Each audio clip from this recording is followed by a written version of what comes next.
Alhamdulillahi Rabbil Alamin. Wa bihi nasta'in ala umuri dunya waddin. Ashhadu an la ilaha illallah wahdahu la syarika lah. Wa ashhadu anna Muhammadan abduhu wa rasuluh sallallahu alaihi wasallam la nabiyya ba'dah. Allahumma salli wa sallim ala Sayyidina Muhammad wa ala alihi wa ashabihi ajma'in. Wa ba'du fa ya ibadallah, usikum wa nafsi iyaya bitaqwallah. Faqad fazal muttaqun. Ittaqullaha haqqa tuqatih wa la tamutunna illa wa antum muslimun. Faqala Allah Ta'ala fil Qur'anil Karim, A'udzu billahi minasyaitonir rajim. Khuzil afwa wa'mur bil 'urfi wa a'rid 'anil jahilin. Shadaqallahul azim. Ma'asyiral muslimin, hadirin sidang jemaah Jumat yang dimuliakan Allah. Di Jumat ini dan kapanpun juga, dimanapun, marilah sama-sama kita meningkatkan takwa kita.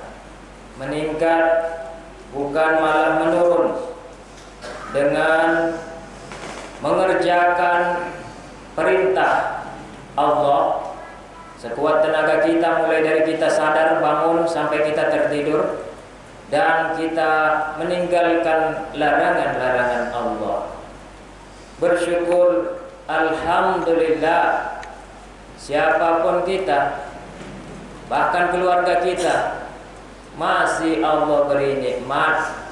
Allah masih berikan panas siang hari, Allah juga turunkan hujan, Allah tidak tahan rezeki kita, Allah tetap berikan kita tetap bernafas, makan minum masih enak, rasanya tidak pahit.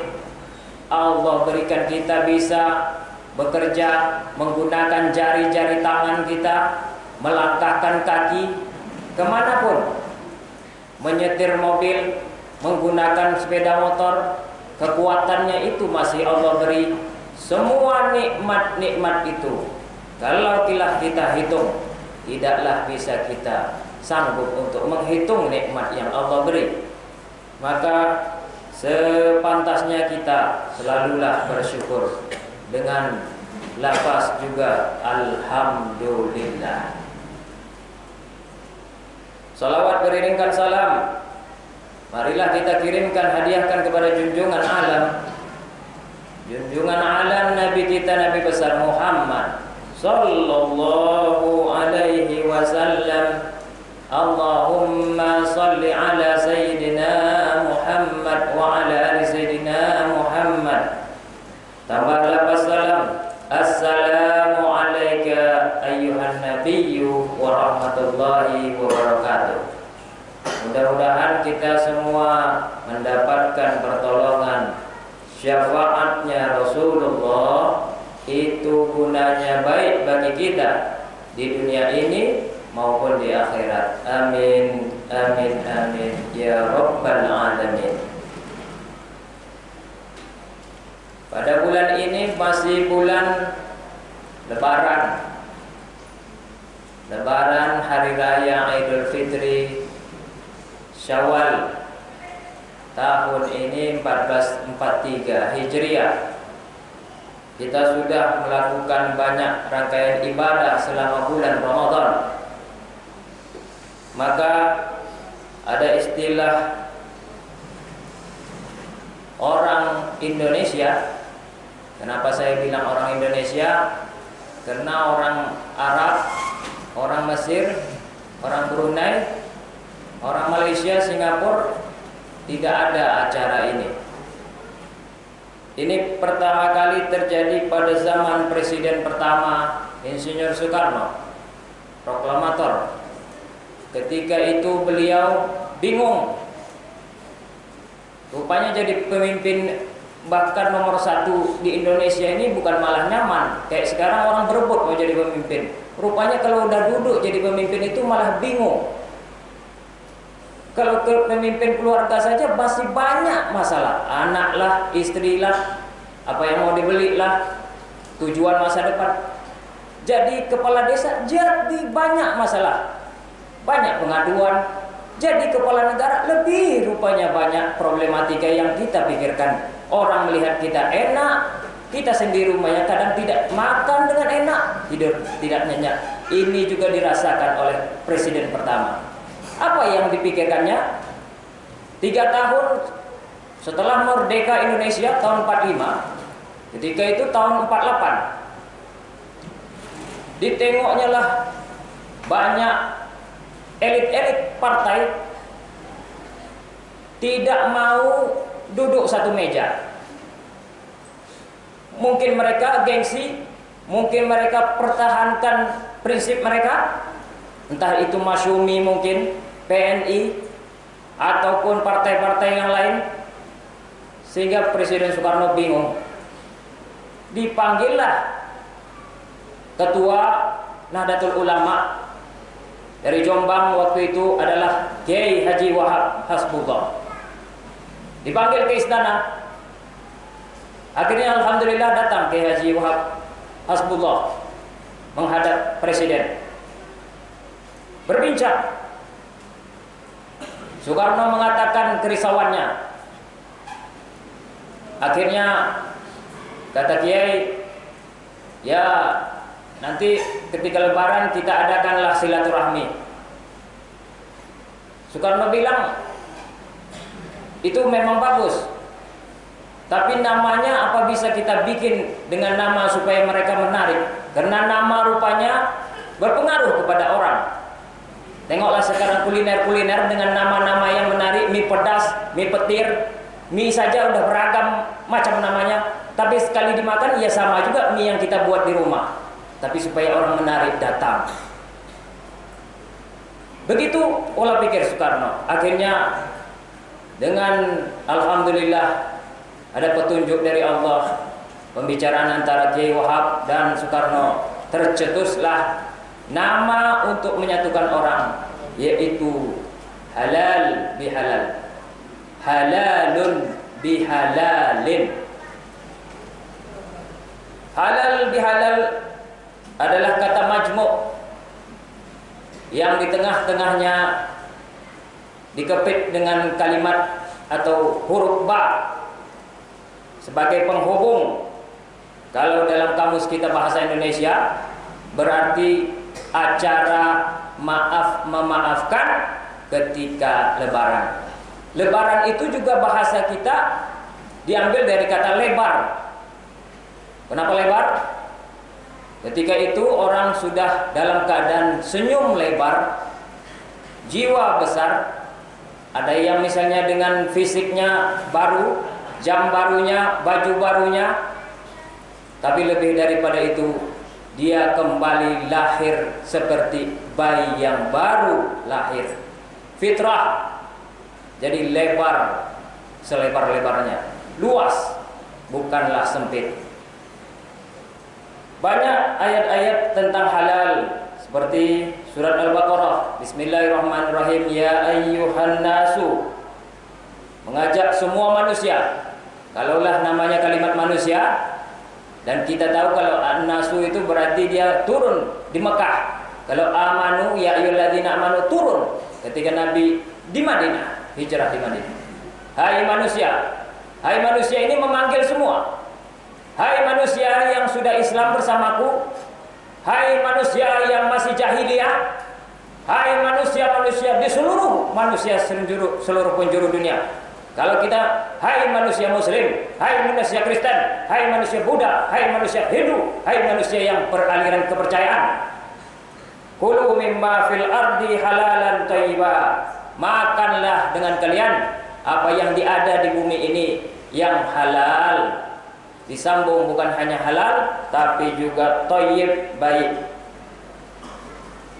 Di ayat lain, fakulu mimma ghanimtum halalan thayyiba, makanlah apa yang kalian dapat dari ghanimah itu halal dan baik. Wa kulu mimma razaqakumullahu halalan thayyiba. Makan juga apa yang Allah rezekikan kepada kalian. Rezeki ini bukan berarti dari hasil keringat kita saja. Bisa jadi kita bertamu diajak makan. Bisa jadi kita ditraktir orang. Bisa jadi di tempat daerah lain tiba-tiba kita dapat traktiran ataupun diajak makan oleh orang lain. Rezeki kata Allah tidak berpintu. Rezeki termasuk hal yang misterius, gaib. Makanya rezeki lebih baik daripada gaji. Fakulu mimma razaqakumullahu halalan thayyiban washkuru ni'matallah. Surat An-Nahl ayat 114. Keempat ayat ini menarik. Dirangkaikan dengan kalimat thayyib adalah baik. Mengandung kesan bahwa boleh jadi ada yang halal tapi dia masih tidak baik. Dengan demikian disimpulkan bahwa halal dituntut adalah halal yang baik. Halal itu misalnya masih berkonten 60, masih berkonten 70, sudah bagus. Tapi kalau dia ditambah baik, maka kontennya akan sempurna. Ini akan menyenangkan. Dengan kata lain, Al-Quran menuntut setiap perbuatan aktivitas dilakukan oleh setiap umat Islam harus merupakan suatu yang baik dan menyenangkan semua pihak, bukan umat Islam saja.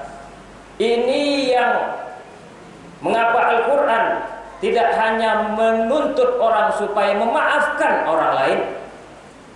Saya sering bilang juga, memaafkan itu lebih susah daripada minta maaf. Apalagi kata-kata orang itu udah pedih di hati kita. Kata-kata mertua kita pedih di hati kita. Kata-kata adik kandung kita pedih di hati kita. Kadang-kadang dia marah istri kita di depan keluarga kita. Itu sakit sekali sebagai suami. Turun harga diri. Anak marah kepada ayahnya di depan jemaah. Itu juga membuat kesal pikiran kita. Tapi bukan hanya memaafkan orang lain yang lebih baik. Namun setelah orang itu kita maaf, orang itu pun kita berikan kebaikan. Kita tetap santun kepadanya, bahkan kita tetap memberi dia kebaikan. Tetap kita kasih makan. Ini makan, minum. Tetap saja berbuat kebaikan kepada orang yang telah bersalah kepada. Inilah mulianya orang yang diharapkan dari acara halal bihalal. Jadi halal bihalal ini tidaklah salah. Masjid ini Al-Hidayah akan mengadakan acara halal bihalal, tidaklah salah. Bahkan lebih baik saya bilang membuat acara halal bihalal di tempat-tempat terbuka, karena semua duduk sama rata. Tidak ada yang ditinggikan duduknya, tidak ada yang diposisikan lebih mulia. Semuanya sama duduk di atas lantai. Tidak ada kursi 1, kursi 2 lebih tinggi, kursi 3. Semuanya sama. Sujudnya sama kepada Allah. Di lantai juga kepala kita yang tinggi. Berarti yang diharapkan oleh Allah bukan derajat dari manusia kita, tapi keikhlasan kita dalam memaafkan orang yang telah berbuat salah kepada kita. Saya berpikir, kenapa kita harus mengucapkan Rabbil firli warhamni ketika duduk di antara dua sujud? Sujud berarti kita berharap kepada Allah sekali. Lalu duduk kita, Rabbil firli, ya Allah ya Tuhanku. Masing-masing kita ngomong itu, imam ngomong itu, jemaah ngomong itu, ampunkan aku. Aku sudah beribadah, tapi mungkin ada kesalku kepada orang lain, kepada anakku, kepada imamku, kepada jemaahku, kepada pemimpinku, ataupun aku masih belum bisa memaafkan orang lain secara penuh, padahal Engkau Maha Pengampun. Maka ampunan ini akan menjadi kasih sayang. Warhamni. Pertama, ampunkanlah, maafkanlah siapapun, istri kita, siapapun pokoknya, anak buah kita. Maka baru dari ampunan kita itu kelebaran, keluasan, kemurnian hati kita memaafkan itu, mengampuni orang kesalahan itu, akan dapatlah kasih sayang kita kepada orang masuk, atau kasih sayang orang itu mengalir juga kepada kita. Halal kita halal bagi orang. Maka wajburni warfa'ni, maka diangkatlah derajatku. Warzuqni, disitulah rezeki kembali stabil. Bukankah silaturahmi dua hal capaiannya? Satu, panjang umur karena tidak banyak berpikir lagi otak kita, tidak susah lagi tidur kita. Kedua, memurahkan rezeki kita. Siapapun itu, tidak menutup kemungkinan dia tidak sekolah atau S3 atau profesor. Silaturahmi sajalah kamu, dua hal dapat. Inilah yang bisa saya sampaikan. Mudah-mudahan ada makna dari setiap perbuatan baik, ada perbaikan dan peningkatan dari setiap kita yang telah mendengar kalam-kalam ilahi. Fa'tabiru ya ulil absar la'allakum tuflihun. Bismillah.